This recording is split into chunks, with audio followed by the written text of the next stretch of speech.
How many times have I preached on this now? 20, I guess now. 20 years I've been doing this. And sometimes it's trying to find exactly how to express something about this mystery, and it is hard. You come before the cross and it's very clear what happened, but why? Why did this have to happen, and what does it mean to us? Now, most people say, well, forgiveness of sins. That's absolutely true. A lot of people say, well, God defeated the Satan on the cross, and that's another atonement. That's absolutely true.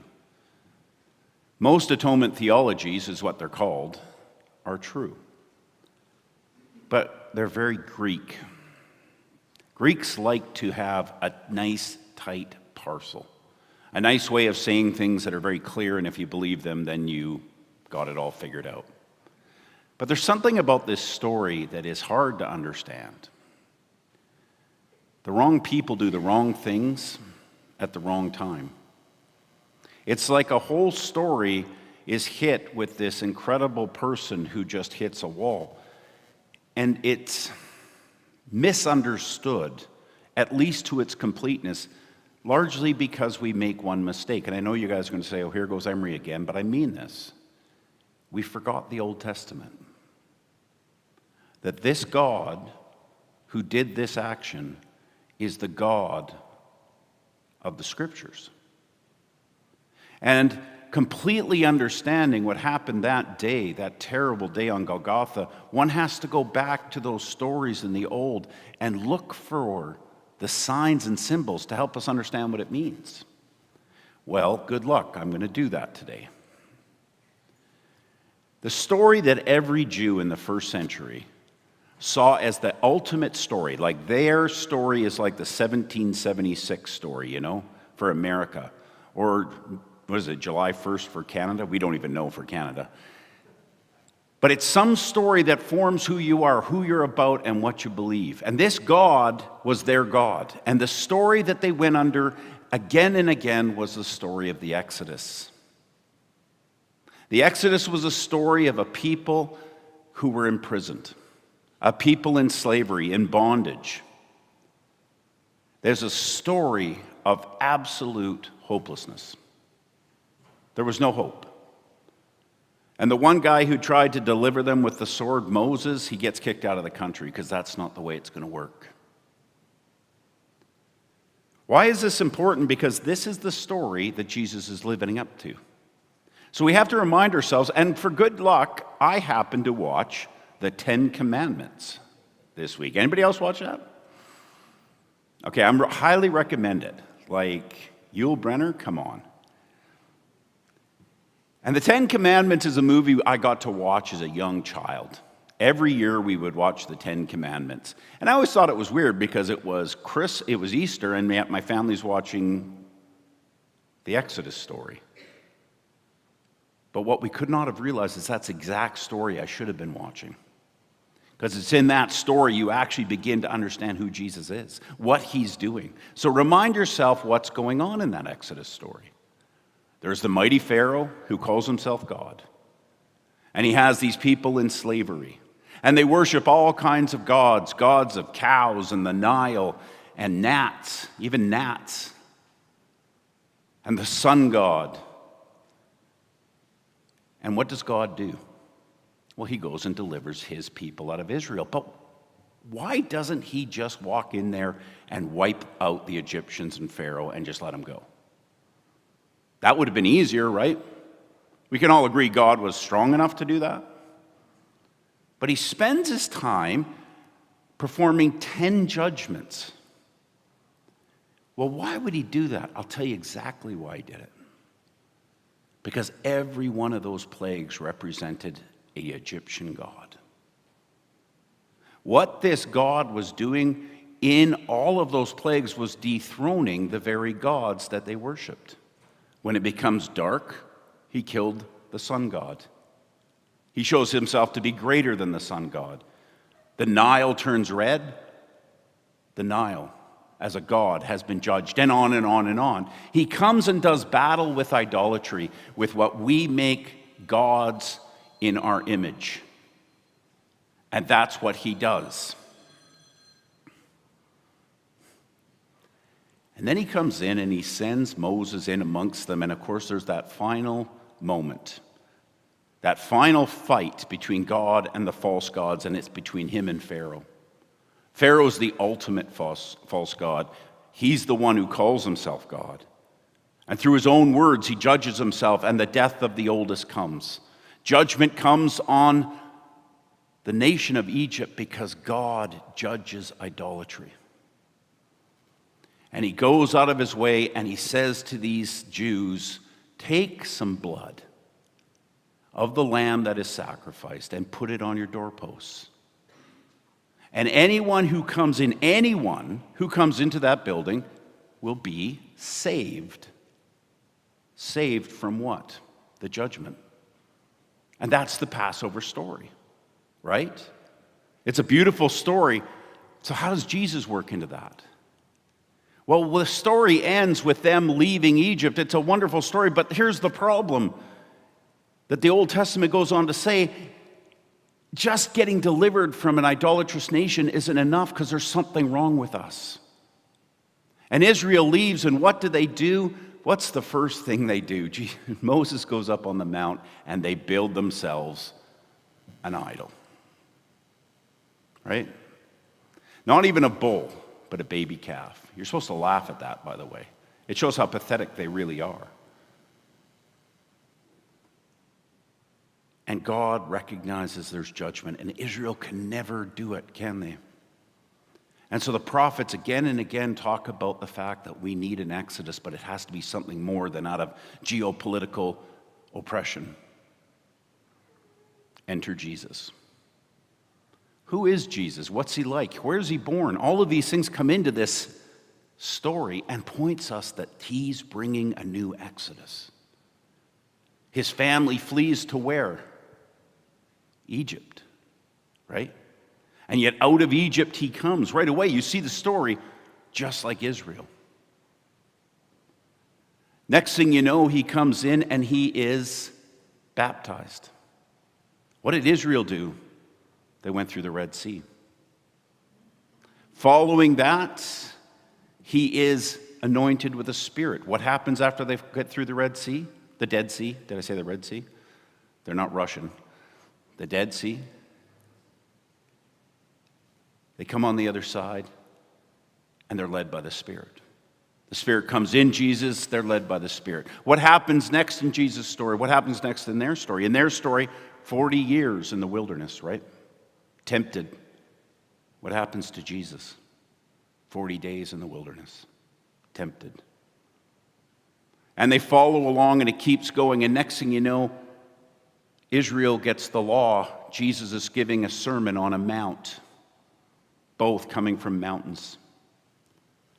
Next thing you know, the people of God in Israel, in the Israelite Exodus people, are being fed by God the manna. What does Jesus do to the people of God? He feeds them on a mountain. What we see in this story again and again is that Jesus is doing some new exodus, but it's the exodus we ultimately need. Unfortunately, the people around him are like the Pharaoh now. They worship God in name, but they don't in heart. And so ultimately what happens is they take the living God and they show that they prefer their false gods. And in doing so, they nail down Jesus on a cross. And they think they have won. The God that brings judgment, they have beat. Their gods have won, at least for 3 days. But what really is going on in this story is the ultimate salvation for humanity. In the Exodus story, how did you get saved? Do you remember that? Blood on the doorsteps, on the doorposts. The blood of the Lamb. What does the Scriptures call Jesus? The Lamb of God. And what happens on that cross is literally the sacrifice for us so that we won't face destruction. It's the most incredible moment. This is our moment of Exodus. And just like the people of God in the Exodus community, we're hopeless. All we can do is walk in the door and keep in the safe place which He's provided.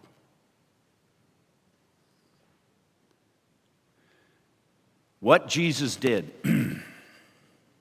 is He did this for us. He put the blood up so that judgment will not come. Oh, can I see the slides? Mine's not working again. Sorry, Larry. That's what Jesus did for us. But He didn't take the blood of some animal that was sacrificed. He took His own blood and put it on the doorposts so that we might be saved. And the question is, of course, that's left is, will we enter in? The next slide, which I'll show you now, is an actual picture from that movie. I found it a fascinating movie because they came into the room because of the blood of the Lamb. And even though judgment was going out there, they sat and worshiped and were at peace. This is the picture. And you'll notice something very interesting if you look closely. There's an Egyptian queen in there. There's Nubians in there. It isn't just Jews. In the original Exodus, all kinds of people took advantage of God's offer of salvation. Well, like that, this is the church. The church is those who come in with nothing, but allow themselves to come through the door of Jesus Christ. The blood has been shed, and this is salvation. He has welcomed us in.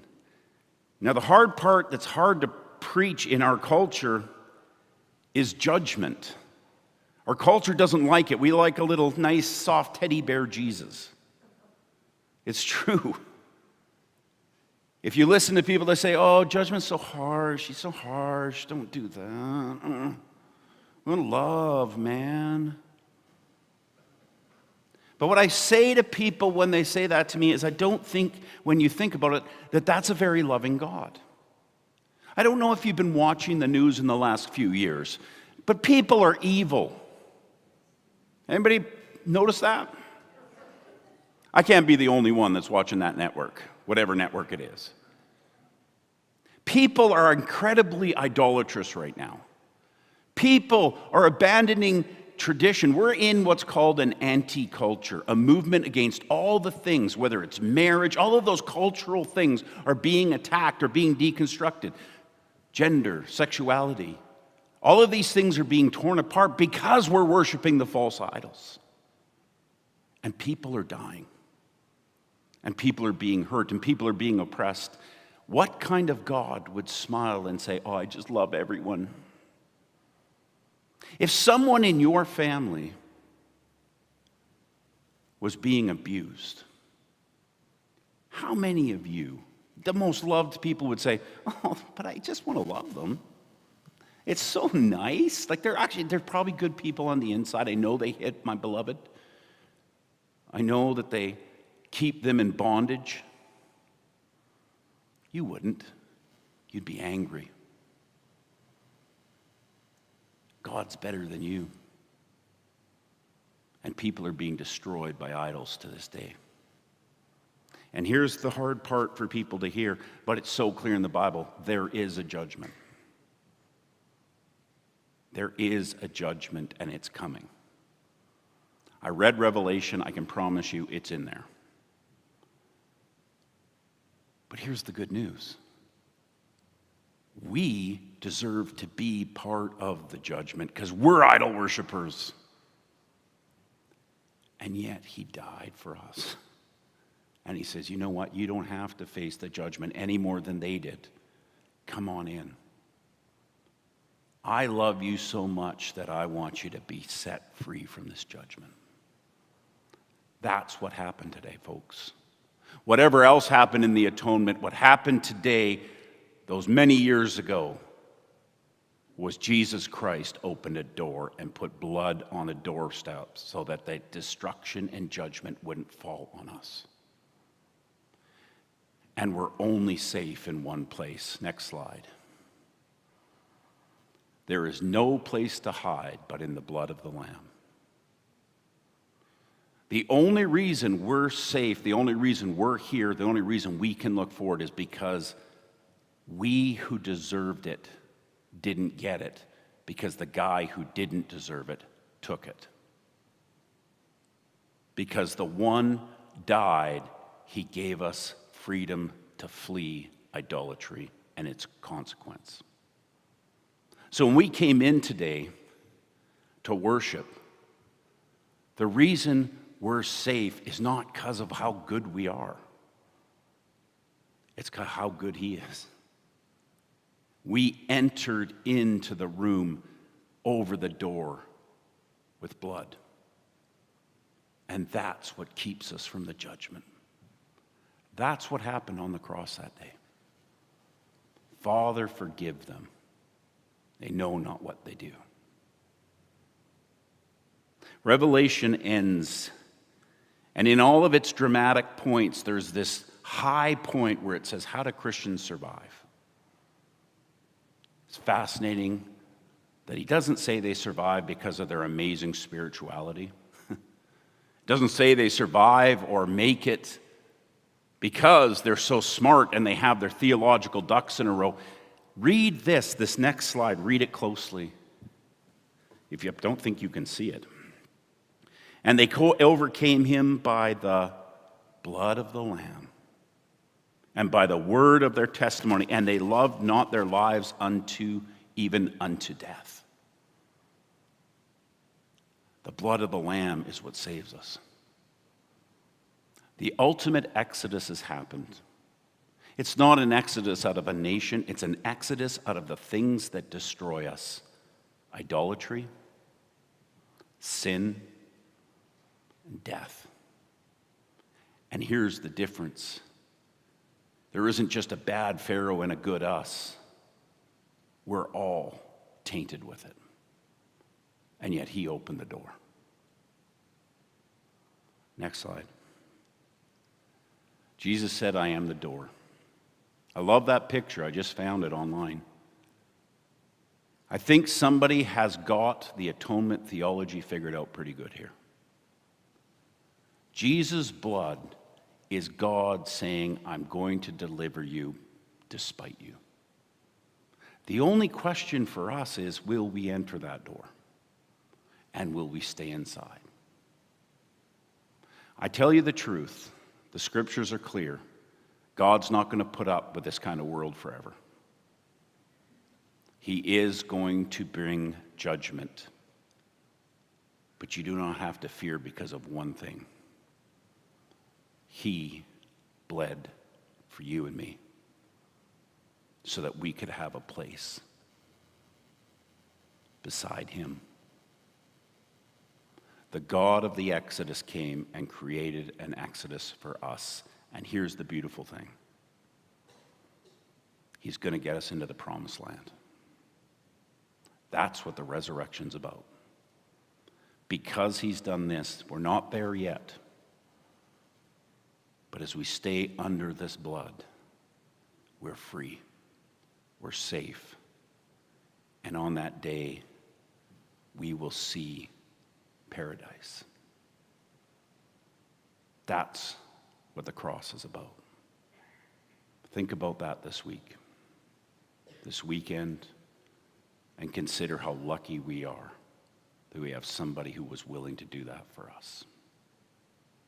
Let's pray.